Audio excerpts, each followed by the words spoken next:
We are here That staying gut. connected. Y'all know who this is. Y'all know who this is. She black. Listen, the last video we did, you had that shirt on. I had to put that big blur on there, so that kind of threw things to the left. You feel better your now? earrings was hitting my mic. Huh? Plus your earrings was hitting my mic. I'm sorry. That was your fault. You put it way up on my neck. It was my fault. Reintroduce yourself to everybody so they can get an understanding to you. Speak up for me. Detra. Detra. And Detra's also the young lady that just came home from doing 19 and a half years. 19 and a half. I done said 3 different things. 18, 20. I done gave you a year, took a year away. No, don't add I think no time. you've been through enough. That part. I think you've been through enough. I appreciate you introducing me to one of your good friends that just came home. Absolutely. She's amazing. And I already knew that you was amazing, man. I knew that you was, when I met you, I knew you was grabbing people in the joint. That part. I knew you was sisterhood. No man left behind. It was written all over you, man. Who grabbed you when you went in? Some old heads. Old head? I was hard-headed, so, you know. What that look like when that happened? Woo, my first everybody remember their first day. When my first day? When you first grabbed, when somebody, you know, everybody tried to pull you to. When that first person grabbed you, like you grabbed her, what that day look like for you? I got kind of crazy because I wasn't receptive. Like, you know, so when you're being told about yourself, what your behaviors look like, you don't want to hear that. Yeah. You take it as criticism, but criticism can be constructive. You know what I'm saying? With everything evolves, change. So I was grateful. So you was rebellious though for a while? What? I had a severe case of smack a bitch. I was angry. Angry to the I was angry. I had 15 of life and it wasn't my fault. You know? It wasn't supposed to go down like that, but it happened. And here I sit. My mom died. So I lost a lot. Again, I'm sorry to hear that. Yeah. But how that person that grabbed you calm you down? What was a consistent like hang out together? Walk me through that. So, because I've never been in a woman prison. You know. My first 8 years was rough. They had a therapeutic community in there, TC, called Tapestry. And so, you know, that was the challenge. You know, you go to Tapestry, don't do it. It's a cult, da-da-da-da-da-da-da-da. You hear all the negatives. So, all right. I had some courage, dropped a kite, went in July 1st of 2013. They put me out before October, my birthday. My birthday is October 12th. I was out before my birthday. Okay. They said I was intimidating, rude, and abrasive. I said, okay. All right. But the seeds was planted. Programming, doing the morning meeting, being a part of it, that seed was planted. Right. So I left. I got discharged in October. I went back May of 2014. And I transitioned to alumni July 9th of 2015. I completed the program. Okay. And I stayed back there to about 2019, 2020-ish. And then I moved out into general population. So, yeah. By the time you got to general population, where was your mentality at? It was different. I wasn't on any type of time. Yeah. You know, so when I went, I didn't have nobody to take care of me. I didn't have no sugar daddy. I didn't have nobody to put money on my phone. So I had to hustle, take care of me. So you lived off of state pay? State pay, and I ran a store. So my hustle was the cross stitch. Yeah. I love crocheting and cross stitch. That was my hustle. You needed 100 hours of community service to get your hair colored. So you needed to do that. They come pay me $50 to complete their program, the project.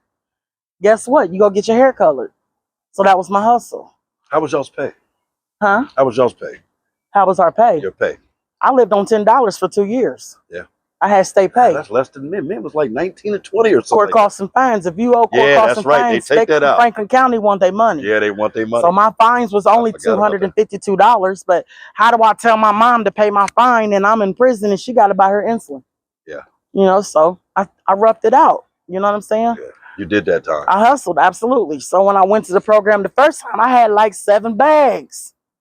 That's contraband. You know what I'm saying? Yeah. Commissary, like 5 bags. You know, I ran a store. Judicials up and everything. Yeah, I had no personal property. Yeah. I didn't own anything because everything I had was given to me by somebody that went home. I never had a box for me. Really? Yeah, not until COVID happened. TV, JPay? I had a JPay. My mom made sure I started out with an MP3 player. Yeah. So she bought me an MP3 player, and then whoever had an MP3 player, you automatically upgraded to the JP4 Mini. Oh, really? Yeah. If you was there when that was a lucky stroke. Yeah, touche. Yeah. So yeah, I was from the whole Had the process. small player, not the big one. No, little bitty one. Then we got that big dumb dead weight. Yeah. They call it tablet. Yeah, small So, TV. Yeah, so small weapon. Yeah. That So, part. but you did have a TV, right? Yeah, I had a Somebody TV. I gave got you. all that stuff later. Right. You no some title? people, Yeah, my no title, prison right? family donated a TV to me, and Sarge had it put on my books for Christmas. So Really? yeah. So you had to worry about no shakedowns Oh yeah, no. and them taking your shit. Yeah. Because I know about that. Oh no. Yeah. So my whole time in there, I never got like SRT hitting, none of that. I never experienced none of that until later on at the end of my prison sentence, because the drugs got bad in there. Yeah. So it evolved. Prison changed just because prison on the inside is supposed to be a safe environment. Some way, somehow, drugs, that paper found its way up in there. How many people told you that you got a bigger plan waiting for you out here? I know you heard that a lot in there. A lot of people. A lot of people. You believe it now? Absolutely. I couldn't see it. In 2005, when I was sentenced, I couldn't see the bigger picture, what it was going to be for me.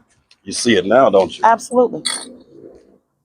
Sorry, I had to get that mess out the way so that nobody think that was ours. Absolutely. You know what I mean? Yeah. Trash and all that. That ain't mine. But yeah, and just in the little bit of time I know you, I see it. And I played through your old videos and stuff that you had. It was on TV. Yeah. And I've also paid attention to the company a little bit that you work for and did some homework on them. On the Harmony Project? Yeah. I got the best job in the world. You do. Absolutely. And you fit for that. Yeah. You fit for that. Yeah.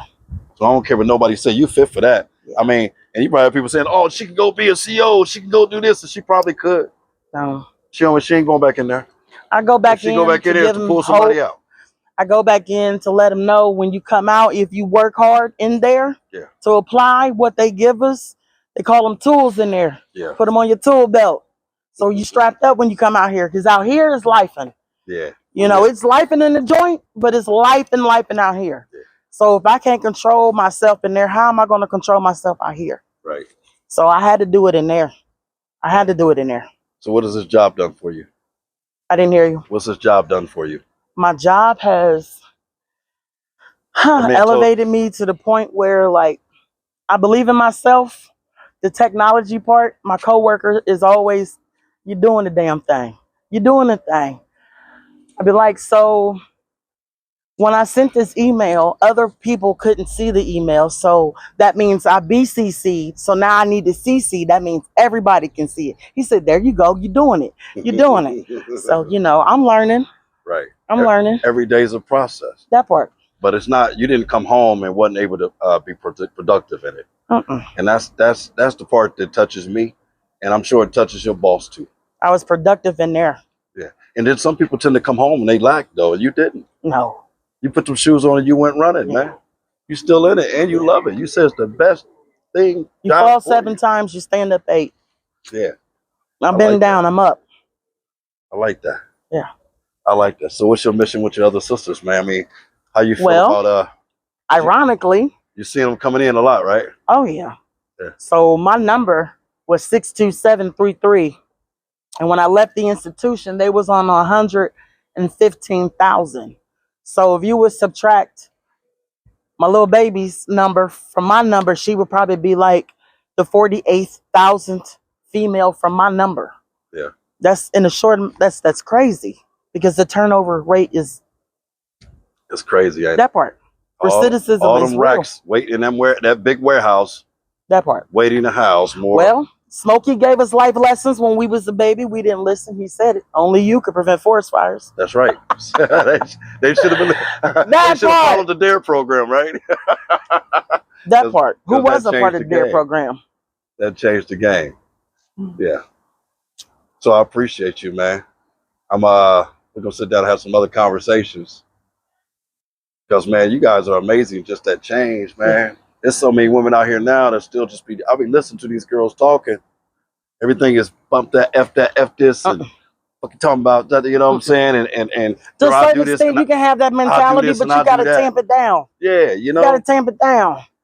Because And it ain't the same when you hear these young girls talking. You just can't say, "Come here, no, sis," because they ready to pop off at you, and then Devo got to come the out. mentality out here also came into the prison because they came out here. They came in there. You So done seen all the combative girls coming in. absolutely.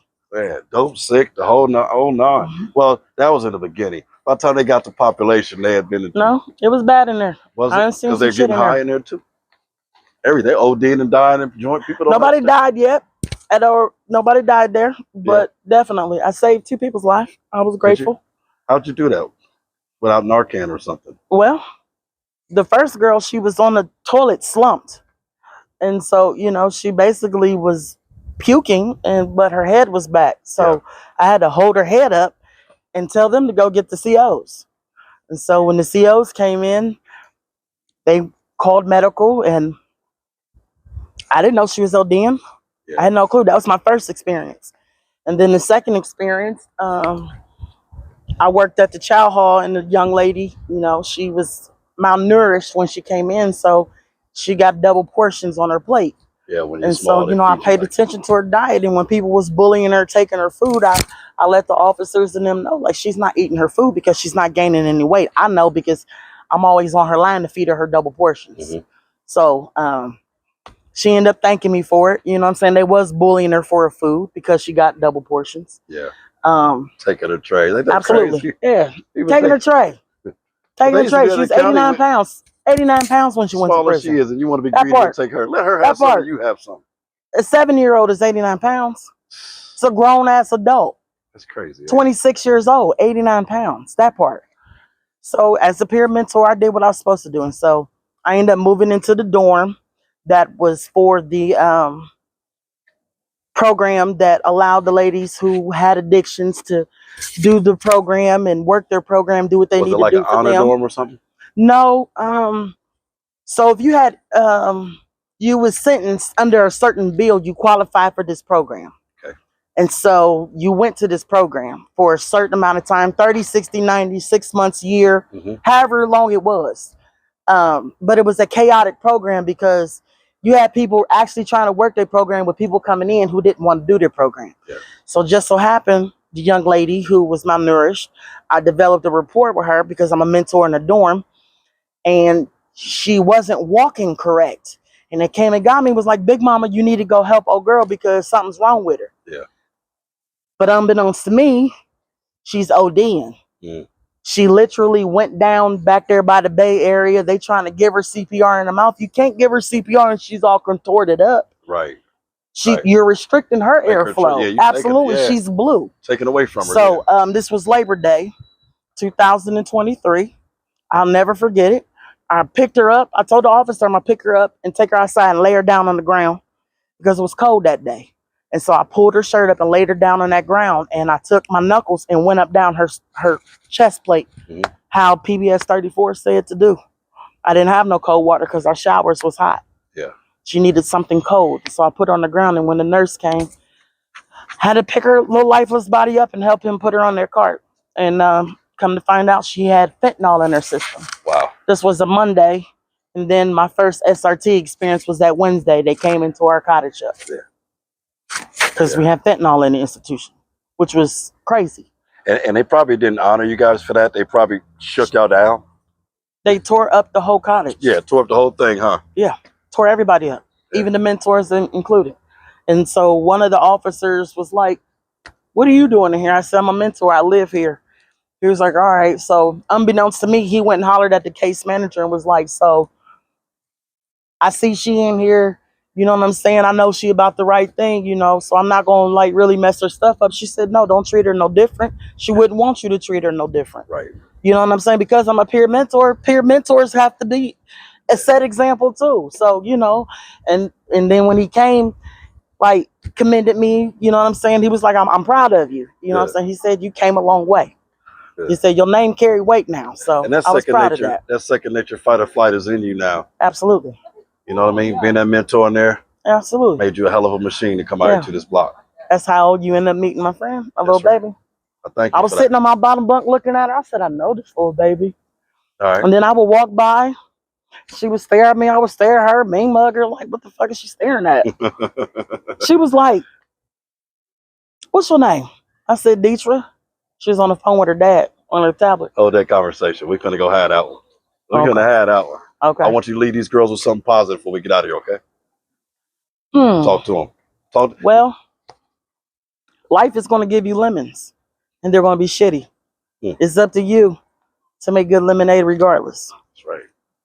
I heard that. Detra, let's go.